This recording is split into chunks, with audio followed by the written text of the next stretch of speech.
अरविंद ओझा पिछले 2 दशकों से कला, डिजाइन, साहित्य, सिनेमा और शिक्षा के क्षेत्र में कार्यरत हैं। 2023 में G20 समिट के दौरान इनकी लघु फिल्म का विशेष प्रदर्शन किया गया।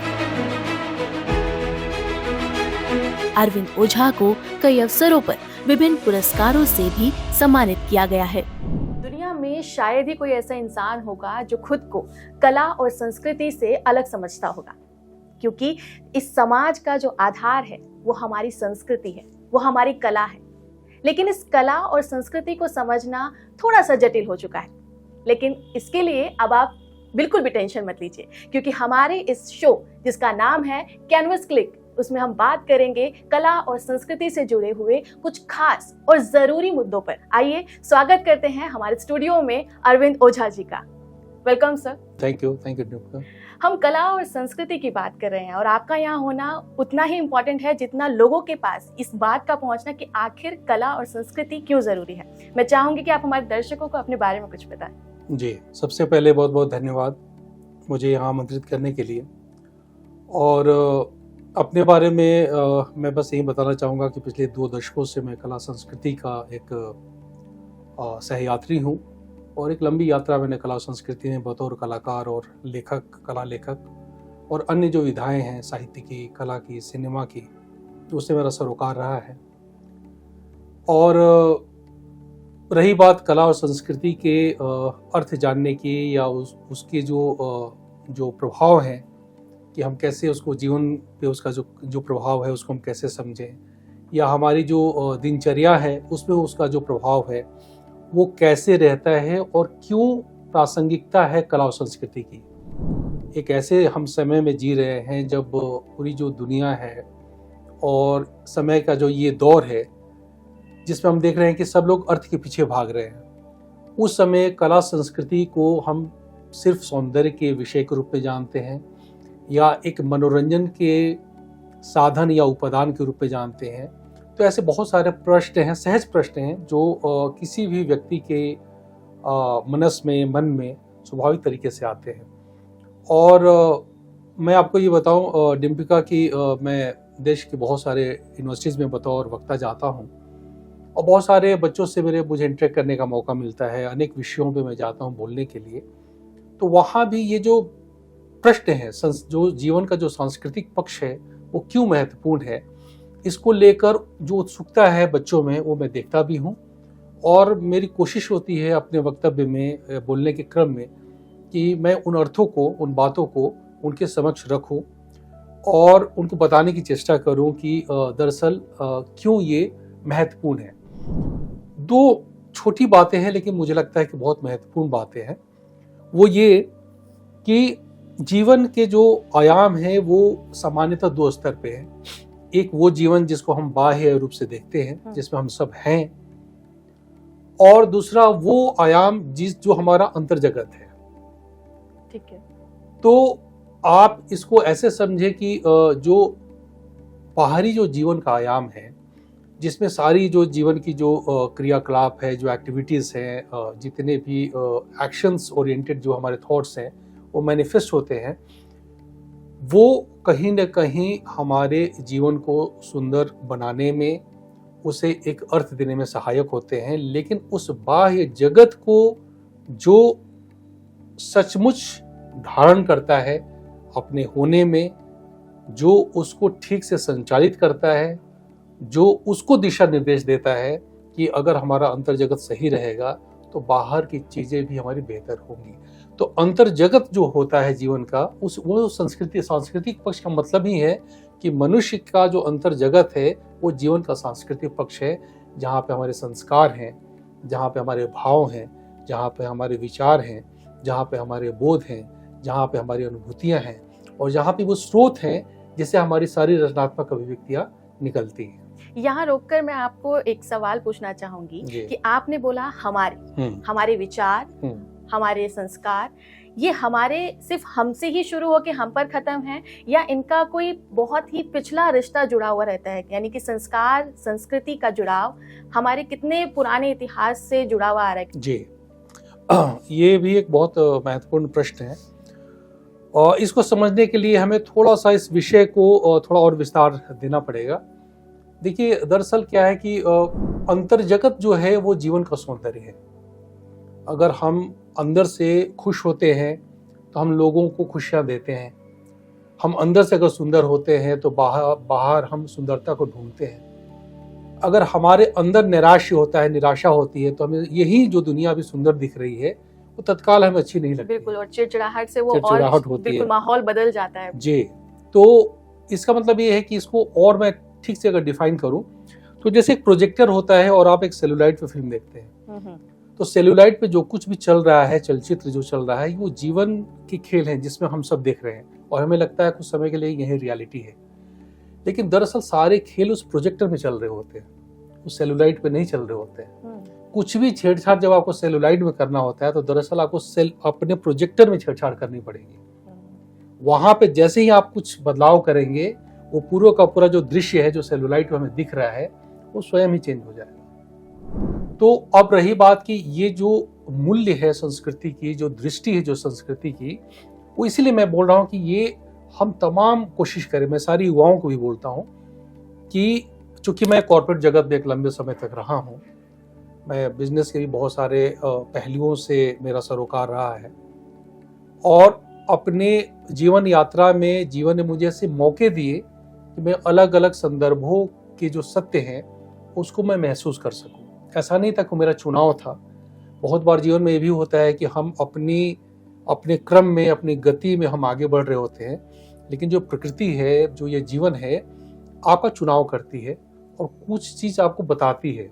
और उस समय हमें लगता है कि पता नहीं कितनी महत्वपूर्ण बात है, लेकिन बहुत बाद में हमें ये लगता है कि जो कुछ भी हम सीखते हैं, जिन लोगों से मिलते हैं, उनका कहीं ना कहीं कोई उपयोगिता या जीवन या प्रकृति हमारे लिए पहले से तय करके रखती है। और मैं तो एक जीता जागता ये मुझे ये अनुभव भी है और मैं प्रमाण भी हूँ, और मैं बहुत प्रामाणिक तौर पे इस बात को कहता भी हूँ। एक फिल्म है आस्था, एक फिल्म आई थी जिसमें गुलजार की फिल्म थी, वो गुलजार की लाइन थी। तो उसमें ओमपुरी और रेखा का एक संवाद होता है, पति पत्नी होते हैं। तो उसमें बहुत सुंदर लाइन है जो मैं हमेशा कोट करता हूँ। जो ओमपुरी होता है वो कवि है और जो रेखा है वो गृहिणी है, घर में काम करती है। आपस में बहुत प्रेम होता है, लेकिन कभी कभी उसको लगता है कि जो कवि हृदय जो व्यक्ति है ये कहीं कहीं भटक जाता है। जीवन का जो यथार्थ है, जो प्रैक्टिकलिटी है जीवन को, उसको छोड़कर किसी और डायमेंशन में चला जाता है। तो उसी क्रम में एक संवाद आता है जब ओमपुरी बोलता है, गुलजार की लाइन है कि तुम जिसे भटकाव कहती हो, मैं उसे जानने की इच्छा कहता हूँ। तो दरअसल जीवन के जितने भटकाव होते हैं वो आपको कहीं ना कहीं कुछ बड़ी सीख देने के लिए होते हैं। भटकाव कुछ होता ही नहीं है। अब रही बात संस्कृति की, जो मूल प्रश्न है मैं उस पर आता हूँ कि संस्कृति जो है एक ऊर्जा का प्रवाह है। जब एक व्यक्ति के अंदर वो होता है तो उसका जो समयांतराल होता है वो 50 साल, 100 साल या 150 साल का होता है। जब संस्कृति किसी समाज में घटित होती है, रूप लेती है, तो उसका 100 साल, 200 साल, 500 साल चलता है। लेकिन संस्कृति जब सभ्यता की किसी सभ्यता के अंदर पनपती है तो उसका जो विस्तार होता है वो हजारों साल का होता है। प्रकृति की भी अपनी संस्कृति होती है। संस्कृति वो मूल तत्व है जिसपे हमारे सारे बोध, प्रगति के सारे जो मानक हैं वो टिके होते हैं। प्रकृति की अपनी संस्कृति है, सभ्यताओं की अपनी संस्कृति है, मनुष्यता की अपनी संस्कृति है, पर्यावरण की अपनी संस्कृति है, व्यक्ति का अपना संस्कृति है। तो संस्कृति दरअसल ऊर्जा का एक ऐसा प्रवाह है, एक ऐसा स्रोत है, एक ऐसा संदर्भ है जिससे जीवन की रचनात्मकता पैदा होती है और जिससे जीवन में सौंदर्य प्रकट होता है। अगर मैं गलत नहीं हूं तो संस्कृति व्यवहार का एक तरीके से एग्जाम्पल हो सकता है कि जो हमारा बिहेवियर है वो कहीं ना कहीं हमारी संस्कृति को रिप्रेजेंट करता है। कह सकते हैं बिल्कुल। संस्कृति बहुत व्यापक अवधारणा है, बहुत व्यापक शब्द है। हम बहुत इसके गूढ़ अर्थों में न जाकर बहुत सहज अर्थों को पकड़ते हैं। तो संस्कृति सम शब्द से बनता है ना, कृति का अर्थ कार्य होता है। ऐसे कार्य जिसमें सामंजस्य हो, ऐसे कार्य जिसमें संतुलन हो। संतुलन क्या है? सौंदर्य होता है। जहां भी असंतुलन है वहां असुंदरता है, जहाँ पे संतुलन है वहाँ पे सौंदर्य है। तो ऐसी कृतियां, ऐसे कार्य जो सौंदर्य को प्रकट करें। सौंदर्य का मतलब क्या है? हमारे यहाँ सत्यम शिवम सुंदरम कहा गया। तो सुंदरम के पहले शिवम की अवधारणा है। शिवम मतलब कल्याण। हमारे यहाँ सौंदर्य का मतलब वस्तुपरक सौंदर्य नहीं है कि हमने एक ग्लास की एक फीमेल बॉडी बना दी और हमने कहा सुंदर है। नहीं, उससे कोई कल्याण घटित नहीं होता है। भारतीय संस्कृति की अवधारणा में सौंदर्य वही है जो मनुष्यता का और समाज का कल्याण करे। तो उसमें कल्याण की भावना होनी जरूरी होती है। आपने भारतीय संस्कृति की बात की और हमेशा से हम भी बचपन में सुनते आए हैं कि भारतीय संस्कृति सबसे पुरातन संस्कृति है और इसी संस्कृति के बेसिस पर दुनिया या समाज, बाकी समाज ने अपनी आधारशिला को बनाया है, अपने आधार को निर्मित किया है। मैं इस भारतीय संस्कृति के बारे में जानना चाहती हूँ। यहाँ का पर्यावरण, यहाँ की नदियाँ, यहाँ के जो जंगल हैं, यहाँ के जो लोग हैं, उनका संस्कृति से, कला से किस तरह का जुड़ाव है? इसमें कोई शक नहीं है कि भारतीय संस्कृति प्राचीन संस्कृति नहीं है। मुझे लगता है प्राचीनतम संस्कृति है भाषा के स्तर पे, क्योंकि जब हमारे भारतीय संस्कृति की जो मूल आधार है वो वेद है, और वेद का जो भाषागत जो सौंदर्य है, जो उसका शिल्प विन्यास है, शब्द कैसे रूप लेते हैं, कैसे मंत्रों की जो कंपोजिशन है उसमें, जो उसमें ध्वनियां हैं, जो उसमें रिदम है, व्याकरणीय जो सौंदर्य है, उस पूरी जो वैदिक जो संहिताएं हैं, वो देख कर लगता है कि जब वेद रचे गए होंगे तो इसका मतलब कि कम से कम उसके पहले 5 से 10 हजार साल पहले की हमारी संस्कृति रही होगी। क्योंकि कोई भी उत्कृष्ट रचना अपनी सभ्यता और संस्कृति के पहले सोपान पर घटित नहीं होती है।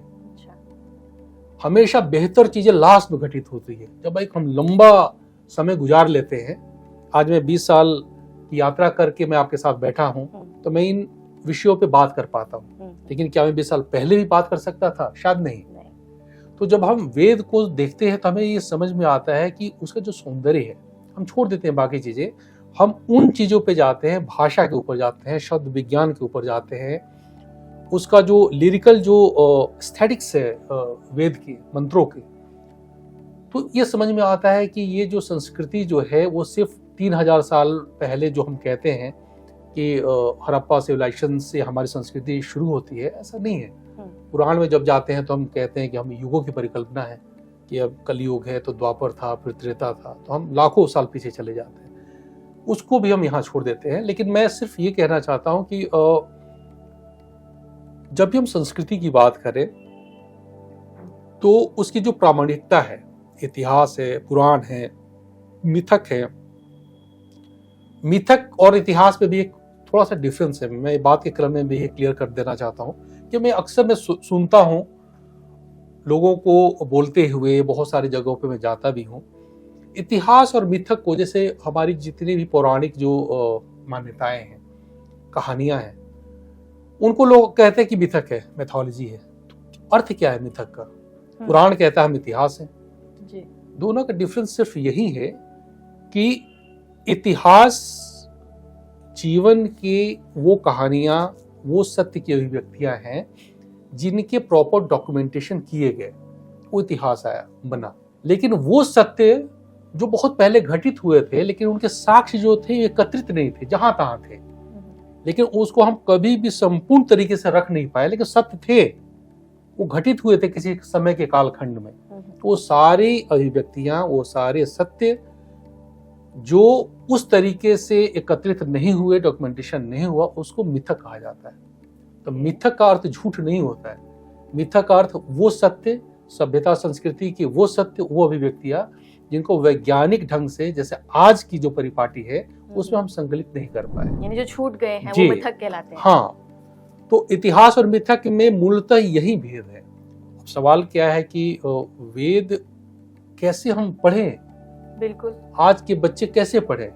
मैं भी किसी टाइम पे, जब मैं कॉलेज से निकला दिल्ली यूनिवर्सिटी से, और मैं जब कला में बहुत सारे प्रयोग कर रहा था, तो मैंने देखा कि किसी भी फील्ड में अगर मैं पोर्ट्रेट बनाने की कोशिश कर रहा हूँ, तो मैं देखा कि उसमें इतना काम हो रखा है, यूरोपियन आर्टिस्ट ने कुछ भी छोड़ा नहीं है।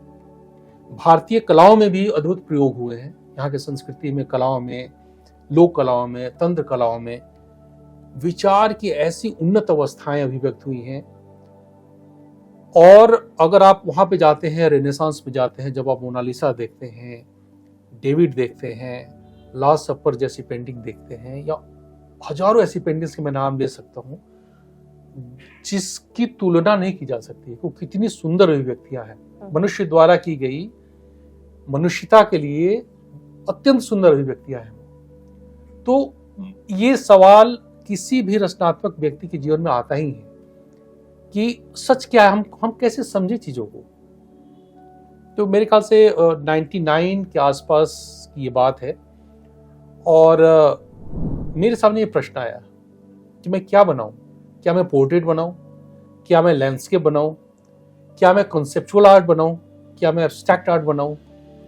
किसी भी विधा में बहुत सारे काम, तो मैं समझ नहीं पा रहा था मैं क्या करूं। मैं सबको थोड़ा थोड़ा बनाता था, मुझे पता था कि स्किल है तो बना सकते हो, एक कोई स्किल तो अभ्यास है, लेकिन कंटेंट की खोज कलाकार की अपनी खोज होती है।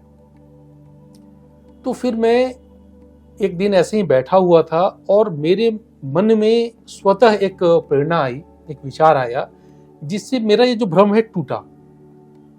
ये स्वतः प्रेरणा थी जिसकी वजह से मैं इस पूरी अवधारणाओं को समझ गया। वो क्या थी वो मैं यहाँ शेयर करना चाहूंगा। वो ये थी कि जिसको हम विचार कहते हैं, हम कहते हैं कि हम विचारशील हैं, हम चीजों को समझते हैं, दरअसल हम कुछ समझते नहीं। ये भ्रम है कि हम कुछ समझते हैं, क्योंकि विचार को आप तभी समझ सकते हैं जब विचार की उत्पत्ति और उसके स्रोतों को आप जानते हैं। अगर आप हिंदी भाषा बोल रही हैं, आप एक भाषा बोल रही हैं जी, अब मुझे पता ही नहीं कौन सी भाषा बोल रही है, तो मैं उसका अर्थ कैसे समझूंगा? बिल्कुल, है ना। लेकिन मुझे ये पता है कि आप चाइनीज बोल रही हैं, भाषा का मुझे ज्ञान है, तो अर्थ प्रकट होगा, आज नहीं तो कल प्रकट होगा, मैं सीखने की कोशिश करूंगा। हर विचार की उत्पत्ति उसके परिवेश के विचारों से होती है। तो किसी भी विचार को समझना है तो अपने परिवेश के विचारों को सबसे पहले समझना चाहिए।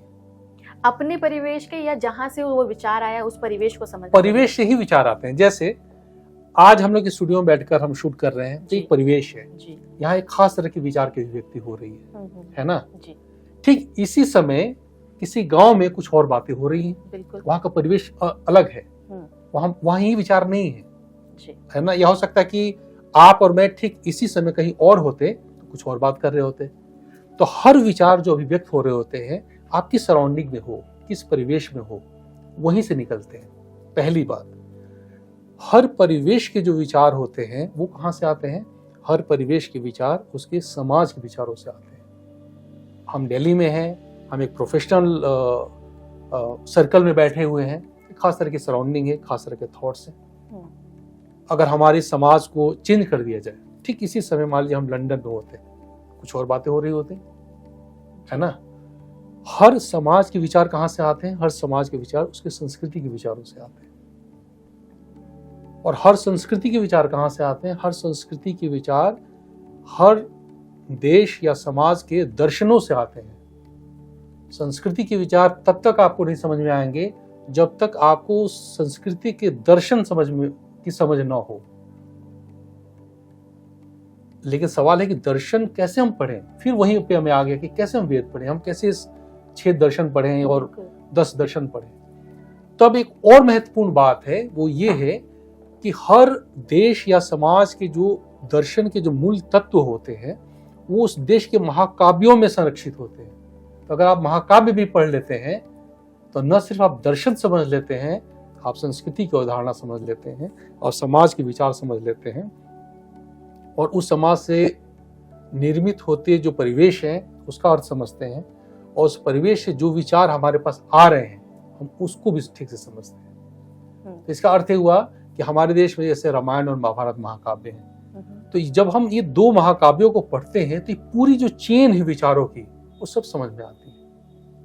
तब मुझे लगा कि नहीं, अगर मुझे कला में प्रयोग करना है, नया कुछ प्रयोग करना है, तो मुझे मूल स्रोतों के पास जाना पड़ेगा। मैं जहां से आया हूं, मैं दिल्ली में रहकर दिल्ली के विचारों से कोई नई चीजें नहीं क्रिएट कर सकता। फिर मैं जहां से आया, बिहार के जिस गांव से मैं आता हूं, जिस जगह से आता हूं, फिर मैं वहां गया, 2-3 साल में लगातार जाता रहा कि मैं हूं कौन, मेरे विचारों के स्रोत क्या है। और फिर मैं वहां जब गया तब मैंने देखा कि वहां जो लोक कलाएं हैं, वहां जो तंत्र कला के जो तत्व हैं वो बहुत गहरे हैं। हर गांव जो है एक यूनिवर्सिटी है। एक बहुत बड़े यूरोपियन दार्शनिक ने कहा कि भारतीय जो गांव हैं वो एक ऐसे विश्वविद्यालय हैं जिनसे विचारों की सारी संभावनाएं किसी वायु की तरह होकर गुजरी हुई है। एक गांव में रहना किसी विश्वविद्यालय में रहने के बराबर होता है। वहां का हर व्यक्ति रामायण जानता है, वहां का हर व्यक्ति गीता पढ़ता है, वहां का हर व्यक्ति भागवत पढ़ता है, आचरण में पढ़ता है। हम तो पढ़ते हैं सिद्धांत में, वो आचरण में पढ़ते हैं। तो इसका अर्थ मैं यही बताना चाह रहा था कि जब हम संस्कृति की बात करते हैं तो हमारी संस्कृति सिर्फ सिद्धांत पे आधारित नहीं है, आचार संहिता पे आधारित है। हम आचरण की भी बात करते हैं। हम सिर्फ सिद्धांत पे बात न करें, हम सत्यमेव जयते की बात न करें, किसी भी जीवन के एक सत्य को हम अपने आचरण में उतार लें, जो गांधी कहते हैं, जो विवेकानंद कहते हैं। तो यानी कि आपने अपने इस पूरे बातों में हमें ये समझाया कि जब भी संस्कृति पर सवाल उठे कि आखिर संस्कृति क्या है, तो पहले खुद को जानो जी। और ये संस्कृति जो है वो हमारे परिवेश में ही है, हमारे समाज में ही है, और इसको समझने के लिए हमें काव्य, ग्रंथ, इन सब का अध्ययन, सिर्फ अध्ययन नहीं करना बल्कि उनको आचरण में भी शामिल करना है। सर, आपने हमारे साथ इतना अच्छा ज्ञान शेयर किया, इसके लिए आपका बहुत बहुत धन्यवाद। बहुत बहुत धन्यवाद आपका भी, मुझे भी बहुत अच्छा लगा आपसे बात करके। तो दोस्तों, मिलते हैं अपने अगले एपिसोड में, जहां हम बात करेंगे कल्चर और आर्ट के बारे में और भी रोचक बातें जानेंगे। बने रहिए क्लिक इंडिया पर और मुझे दीजिए इजाजत। नमस्कार।